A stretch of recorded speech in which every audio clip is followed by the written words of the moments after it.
I'm reading from an excerpt. If people can you hear me okay? Okay. Okay.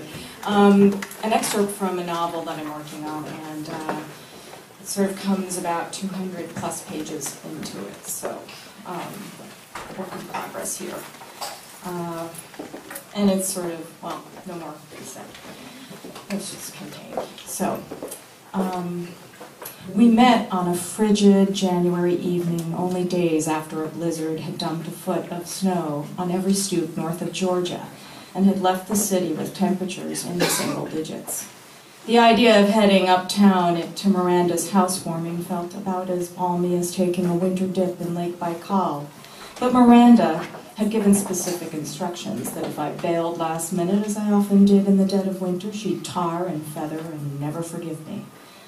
West of Midtown, in that hazy region, not quite Hell's Kitchen, but not quite Lincoln Center, the 600-square-foot rental was a find. An exterior of red brick, maybe 5 stories high. The building looked cute and lay within sight of a bodega where I paid $3.70 for a 6-pack of Schlitz, a brew most people would call piss water, but I found light enough to down.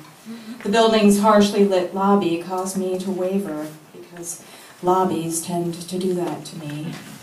But then I remembered Miranda's threat, and suddenly her door opened into an airy 1.5 bedroom with its indoor balcony overlooking the blonde floorboards and wall-to-wall windows of her living room, everything about it lashing schadenfreude at all those sorry deadbeats like myself making less than $10,000 a month.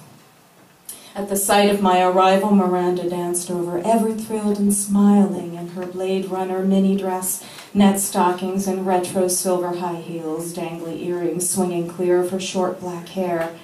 One could almost hear Vangelis composing cirrus clouds in the background. Her hands upheld, she wagged and hopped before she embraced me and began an exuberant introduction that included warm squeezes to my shoulders with giggles that began with, "I can't believe how absolutely and so completely cute you look in that scarf. I just so completely love it."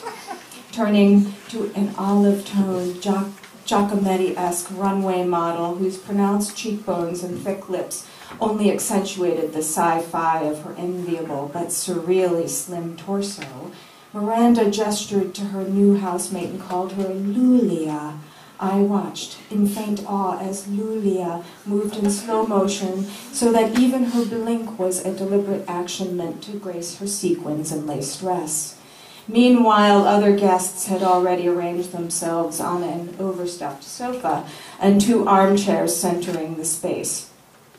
As always, Miranda's high spirits were infectious, though I'd begun experiencing stomach cramps from having quickly downed a dinner of cruciferous vegetables and raw apples. For this reason, I made it known to Miranda and Lulia that I'd be leaving well before midnight.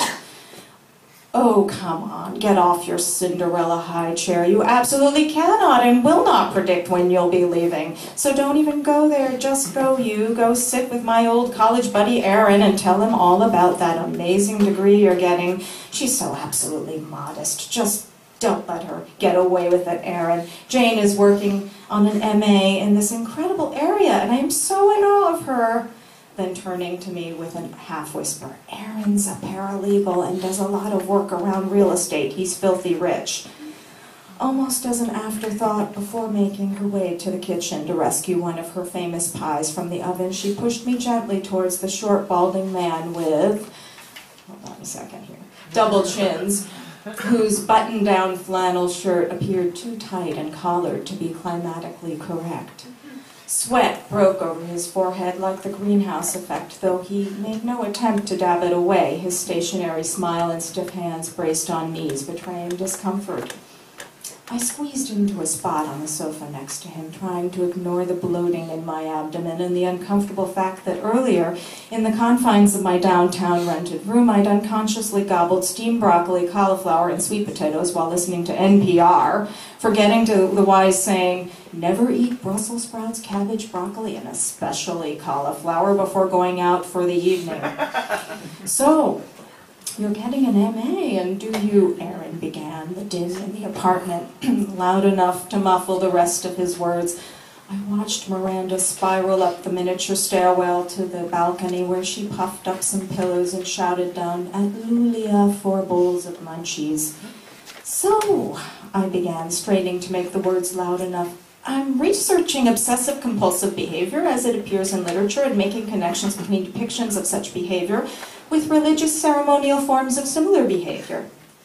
The conversation awkwardly circled in the air with so many other rising voices as more people swelled the apartment, stamping wet boots at the doorstep, pulling off their coats and dumping them in the bedroom. 6-packs and wine bottles overflowed coolers that lay beneath a window or by the kitchen sink.